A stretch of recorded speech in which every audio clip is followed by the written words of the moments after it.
எல்லோருக்கும் வணக்கம். இந்த வீடியோ பதிவில் என்ன பார்க்க இருக்கிறோம் என்றால், இவர் ஒரு ஆண் ஜாதகர். இவர் ஒரு 8 லட்சம் முதல் 10 லட்சம் வரைக்கும் கடன் வாங்கினார். அந்த கடன் ஒரு 10 வருஷம் அளவில் அவருக்கு ஒரு 35 லட்சம் அளவிற்கு வட்டி மேல் வட்டி அவருக்கு கடன் பிரச்சனையில் மாட்டிக்கொண்டிருக்கிறார். அதேபோல் அவர் அந்த பூர்வீக சொத்து அவருக்கு இருப்பது ஒரு 10-15 சென்ட் மனக்கட்டு தான். அந்த வீடு மனை எல்லாத்தையுமே அடமானம் வைத்து அவர் பெரிய கடன் பிரச்சனையில் மாட்டிக்கொண்டிருக்கிறார். அவர் இதுபோல் அந்த பிரச்சனையிலிருந்து மீண்டு வர முடியுமா என்பதுதான் அவருடைய கேள்வி. இவர் எப்படி இதுபோல் எல்லாம் மாட்டிக்கொண்டார் என்பதை பற்றி இந்த ஜாதகத்தின் அந்த கிரக நிலையை வைத்து பார்ப்போம். இவருக்கு திருமணமாகி ஒரு 2 பெண் குழந்தை, ஒரு ஆண் குழந்தை இருக்கிறது. அவருக்கு அந்த குழந்தை பிறப்பு ஒரு 2 குழந்தைக்கு பிறகு 3வது அந்த ஆண் குழந்தை பிறந்தது. அது எப்படி பிறந்திருக்கிறது என்பதை பற்றியும் நாம் அந்த கிரக நிலையின் ஜாதகத்தில் அந்த கிரக நிலையின் அடிப்படையில் பார்ப்போம். இவருக்கு கடன் பிரச்சனை இதுபோல் எப்படி அதிகமானது என்பதை பற்றியும், அடுத்தது அவர் மனைவி ஒரு விபத்தில் ஆக்சிடென்ட்டில் அடிபட்டு அவர் ஒரு பயங்கரமான ஒரு ஆப்ரேஷன் செய்து அவர் மனைவிக்கும் ஒரு உடல்நலம் சரியில்லாமல் அமைப்பு இருக்கிறது. இது எல்லாம் ஒருவருக்கு கஷ்டம் மேல் கஷ்டம் வந்து கொண்டு இருக்கக்கூடிய அந்த அமைப்பு ஜோதிடத்தின் மூலம் எப்படி நடக்கிறது என்பதை பற்றி நாம் இந்த வீடியோ பதிவில் பார்ப்போம். அதேபோல் இவருக்கு இந்த பிரச்சனையிலிருந்து மீண்டு வர முடியுமா வர முடியாதா என்பதை பற்றியும் நாம் இந்த வீடியோ பதிவில் பார்ப்போம். இவர் 21/5/1998 ஆண்டு பிறந்துள்ளார். இவர் 5 மணிக்கு பிறந்துள்ளார் மாலை. இவர் கடலூரில் பிறந்துள்ளார். இவர் ஆண் ஜாதகர். இவருடைய நட்சத்திரம் பூச நட்சத்திரம் 3ஆம் பாதமாகும். இவர் துலாம் லக்னம், 3இல் சனி, 5இல் ராகு செவ்வாய், 7இல் குரு, 8இல் சூரியன் புதன், 9இல் சுக்கிரன், 10இல் சந்திரன், 11இல் கேது. இவர் பிறக்கும் பொழுது சனி தசை 5 வருடம் 8 மாதம் 14 நாட்கள் பிறந்துள்ளார். அதன் பிறகு இவருக்கு புதன் தசை ஒரு 17 ஆண்டு காலம். அதன் பிறகு ஒரு கேது தசை ஒரு 7 ஆண்டு காலம். அதன் பிறகு சுக்கிர தசை ஒரு 20 ஆண்டு காலம். 49 வயது 8 மாதம் 14 நாட்கள் வரைக்கும் அவருக்கு சுக்கிர தசை தான் நடந்து கொண்டிருக்கும்.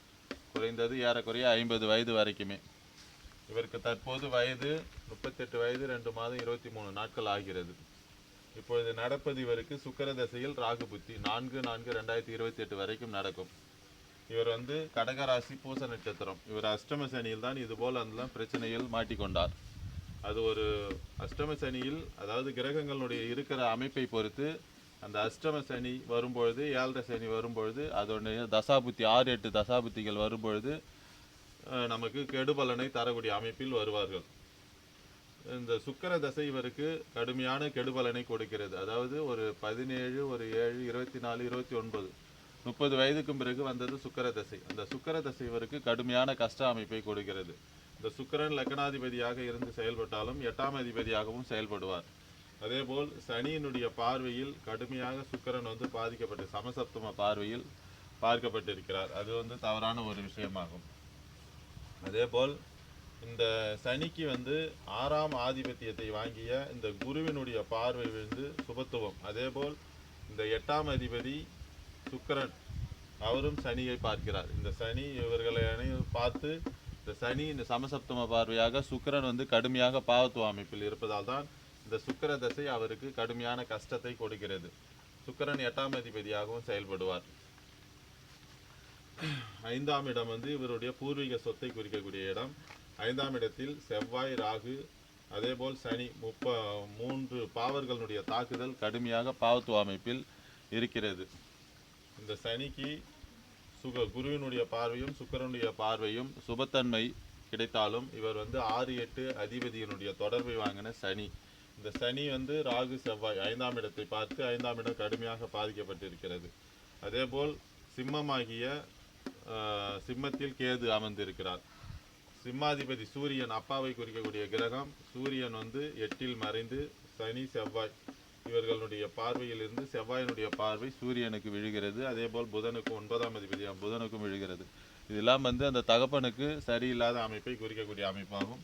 பூர்வீக சொத்து 5ஆம் இடத்தை குறிக்கக்கூடிய இடம் கடுமையாக பாவத்துவ அமைப்பில் இருப்பதால் சுக்கிர தசை ராகு புத்தி தற்போது நடந்து கொண்டிருக்கிறது. இந்த சுக்கிர தசை ராகு புத்தியில் தான் அவர் 50 லட்சம் கடன், அந்த வீட்டை எல்லாம் அடமானம் செய்து, மனக்கட்டை எல்லாம் அடமானம் செய்து அவர் பெரிய கடன் பிரச்சனையில் மாட்டிக்கொண்டு 50 லட்சம் ரூபாய் அளவிற்கு அவர் கடன் பிரச்சனையில் மாட்டிக்கொண்டிருக்கிறார். இவருக்கு நடப்பது சுக்கிர தசை ராகு புத்தி நடக்கிறது. ராகு இந்த இடம் கடுமையான பாவத்துவ அமைப்பில் இருக்கிறார். அடுத்தது ராகு புத்தி முடிஞ்சவுடன் அடுத்தது குரு புத்தி. குருவும் 6ஆம் அதிபதி 7இல் அமர்ந்து அவரும் சரியில்லாத அமைப்பை தான் தருவார். ஆதிபத்திய ரீதியில் கெடுதலை தான் தருவார். சுக்கிர தசை ராகு புத்தியும் சரியில்லாத அமைப்பு. அடுத்தது சுக்கிர தசை கேது புத்தி. கேது தான் 11ஆம் இடத்தில் இருக்கிறது. அந்த கேது புத்தியிலும் ஓரளவுக்கு விடுதலை கிடைக்கும். இருந்தாலும் சனி செவ்வாய் இவர்களுடைய பார்வை வாங்கிய செவ்வாயினுடைய பார்வை கிடைக்கிறது. குரு புத்தி, சுக்கிர தசை ராகு புத்தி, குரு புத்தி. குரு புத்தி முடிந்தால் அடுத்து சனி புத்தி. சனி தான் 3ஆம் ஆதிபத்தியத்தில் 3ஆம் இடத்தில் அமர்ந்து 3ஆம் ஆதிபத்தியத்தை வாங்கிய 3ஆம் இடத்தில் அமர்ந்து குருவினுடைய பார்வை 6ஆம் அதிபதியினுடைய பார்வையாக இருந்தாலும் குரு சுக்கிரனுடைய தொடர்பை பெற்ற இந்த சனி புத்தியில் தான் சுக்கிர தசை ராகு புத்தி முடிந்து அடுத்தது குரு புத்தி. குரு புத்தி முடிந்தால் அடுத்து சனி புத்தியில் தான் இவர் ஏதாவது ஒரு பிரச்சனையிலிருந்து மீண்டு வர முடியும். அது வரைக்கும் இவருக்கு கடுமையான கஷ்ட காலங்கள் தான் ஓடிக்கொண்டிருக்கும். இவருக்கு 2 முதலில் பெண் குழந்தை பிறந்துள்ளது. 5ஆம் இடத்தில் ராகு செவ்வாய் சனி பார்வை விழுகிறது. அதனால்தான் இவருக்கு முதலில் 2 பெண் குழந்தை பிறந்திருக்கிறது. அதன் பிறகு இந்த 5ஆம் அதிபதியை இந்த குரு சுக்கிரன் இவர்கள் இருவரும் தொடர்பு கொண்டிருப்பதால் பிறகு 3ஆவதாக இவருக்கு ஆண் குழந்தை அமைப்பு பிறந்திருக்கிறது. இதுபோல் அவர் கிரகத்தில் அந்த சரியில்லாத தசாபுத்தி வரும்பொழுது இவருக்கு கடன் பிரச்சனை அதிகமாகும். இவர் 6ஆம் அதிபதி 7இல் அமர்ந்து லக்னத்தை தொடர்பு கொள்வதால் இவருக்கு கடன் பிரச்சனை அதிகமாகவே இருந்து கொண்டிருக்கும். இவர் கடனே வாங்கக்கூடாது. கடன் வாங்கினால் இவரால் அடைக்கவே முடியாது. கடன் அதிகமாகி கொண்டே தான் இருக்கும். இதனால் 6ஆம் அதிபதி 7இல் அமர்ந்து லக்னத்தை பார்ப்பது குருவினுடைய பார்வை குணாச்சாரத்தின் அடிப்படையில் நல்லதாக இருந்தாலும் ஆதிபத்திய ரீதியில் அந்த கடனை தொந்தரவு தரக்கூடிய அமைப்பில் அவருக்கு தருவார். அதெல்லாம் தவறான ஒரு விஷயமாகும். இவர் மனைவிக்கு ஆபத்து, ஒரு விபத்து ஏற்பட்டது. அதற்கு காரணம் 6ஆம் அதிபதி 7இல் அமர்ந்திருப்பது தவறான ஒரு விஷயமாகும். அதுதான் 6ஆம் அதிபதி 7இல் அமர்ந்து அந்த மனைவிக்கு ஆபத்தை தரக்கூடிய, ஆக்சிடென்ட்டை தரக்கூடிய அமைப்பு. 7ஆம் அதிபதியான செவ்வாய் ராகுவுடன் சேர்ந்து சனியினுடைய பார்வையில் அமர்ந்திருப்பது அந்த விபத்தை தரக்கூடிய அமைப்பாக இருக்கும். அதேபோல் சுக்கிரன் கலத்திரக்காரகனுடைய சுக்கிரனும் சனியினுடைய பார்வையில் தான் அமர்ந்திருக்கிறார். அதுவும் சமசப்தமாக, அதுவும் சரியில்லாத அமைப்பாகும். இதுபோலெல்லாம் அந்த 7ஆம் பாவகம், 7ஆம் பாவகாதிபதி, கலத்திரக்காரகன் சுக்கிரன் இவர்களெல்லாம் கடுமையாக பாதிக்கப்பட்டிருக்கும் பொழுது அந்த மனைவி சார்ந்த விஷயங்களில் கஷ்டங்கள் அதிகமாக இருக்கும். இந்த செவ்வாய் ராகு தான் விபத்தை ஏற்படுத்தக்கூடிய கிரகம். அவர்கள் சனி செவ்வாய் இவர்களுடைய தொடர்பை பெறும்பொழுது அந்த விபத்து ஏற்பட்டிருக்கிறது.